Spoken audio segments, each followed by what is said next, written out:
Hello and welcome to another edition of Cranky Gun Reviews here on another benchtop review of the same caliber firearms. Now I'm going down in caliber and I'm all the way down to 22 long rifle, and there's going to be at least two versions of the 22 long rifle, if not three, just because there's so many variations of 22 long rifles. Just like the last installment I did with the no magazine 22 Win Mag, this is going to be a 22 long rifle, no magazine, or the K.I.S.S. Keep it simple, stupid 22 long rifle, same caliber firearms. So what I have today on the benchtop for your review is a Harrington & Richardson. I believe it's a model 930. Yes, a model 930. 22 long rifle revolver, and you can see it is empty. And I chose this one because this was a very inexpensive firearm. I bought this for $225. It's from somewhere around, I believe, the 1960s or 1970s. Has the firing pin mounted on the hammer, so this is not a good firearm to dry fire because that firing pin will smash into the cylinder and ruin the cylinder. This is a black plastic grip, nickel coated, and this particular one, somebody has actually taken, let me see if I can get a better picture. Somebody has taken the front sights, the original front sights off of this and pinned this front sight in there. That's not how it's supposed to be originally. And in doing that, the front sight is so much lower than the rear sight, they actually completely took the rear sight out. So sighting picture on this particular Harrington & Richardson is not that great. You basically have to point it like that, so you just barely see the tip of the front, and you have to shoot a little bit low to be able to hit the center of the target. But I did figure it out in a couple of times that I've taken this out. The reason I chose this, again, just like my last video with the revolver, it's as simple as you can possibly get. You stick 9 rounds in the cylinder, you close the cylinder, and you're ready to fire. You pull the trigger 9 times, you get 9 shots out of this. So I also have a Charter Arms Pathfinder revolver. That's a 6-shot revolver.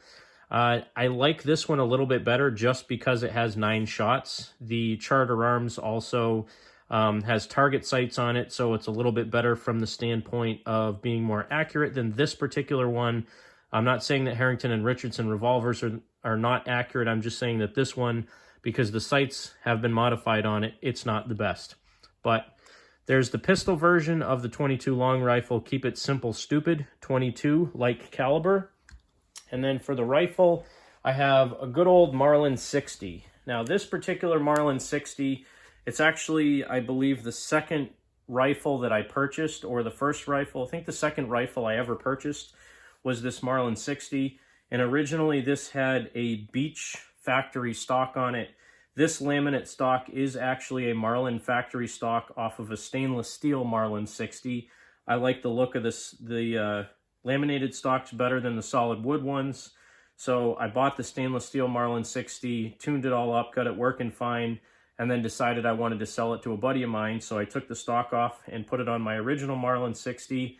And just like the Marlin 883, this has a tube magazine in it. So just like the other one, you unlock this little inner tube, you slide it out till the follower comes out beyond the viewing window, and you load. I think this one holds 16 rounds. It's 16 plus 1.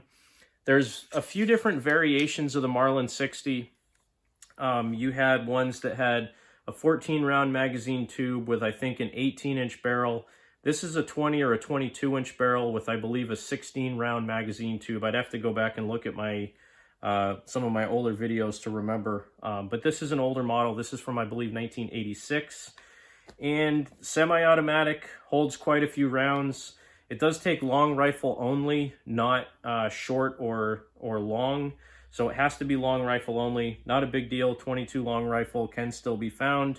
And it's very easy to shoot. So in the same reason that you would have a tube-fed magazine bolt action, same reason why you'd want to have it here. No magazines to carry around. You have a fairly decent capacity. These are still legal in a lot of states that have magazine restrictions. So even in like New Jersey and Massachusetts and California, where you have a 10-round magazine limit, because this is a tube-fed rimfire rifle. You can still get it with up to, I believe, a 14, or if you find an older one, a 16 or a 17 shot magazine. So really simple rifle to use. They're not as easy to clean as a Ruger 10/22, but they do have their benefits. Again, they have a really good barrel on them. They have a micro grooved barrel, which basically has more lands and grooves than a standard barrel. They say they're more accurate from the factory. I mean, a 10/22 versus a Marlin 60 from the factory, I'm just as accurate with either one of them. I don't think one is really much better than the other one. And a 10/22, as far as the maintenance aspect, they're definitely a little bit easier to clean and less prone to having issues with the ejector wire as you would have it in a Marlin 60 getting bent. But it's still a viable option. You can pick up older ones like this for as little as like $150, sometimes even $125. And again, this is going back a year, so maybe now they're not that cheap. I think when I bought this one, it was brand new, unfired from 1986, and I think I paid $220 for it, and that's going back about 6 years. So they certainly haven't changed that much. I think brand new, you can get one for around 279 bucks, again, if you can find them in stock. So they're a little bit cheaper than a Ruger 10/22, where they have been historically anyway. And again, you can shoot any long rifle round, hollow point,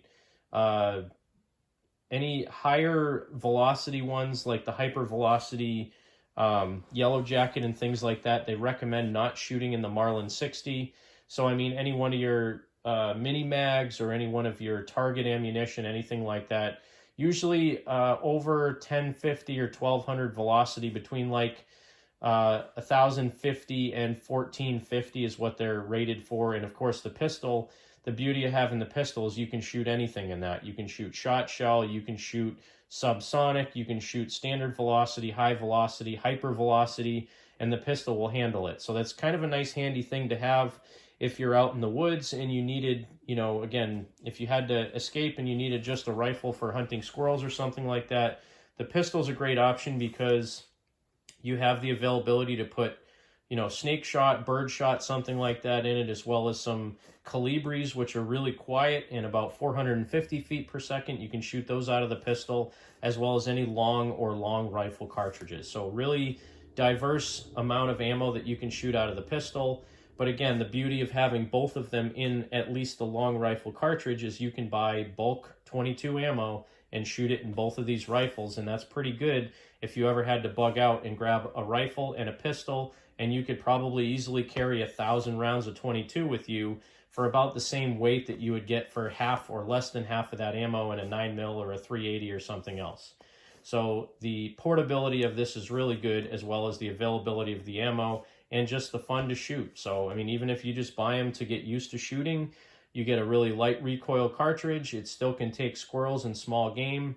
And the pistol is a good sidearm to carry when you have the rifle because they use the same ammo. Again, neither of these use a magazine, so it makes it really easy to take out into the field.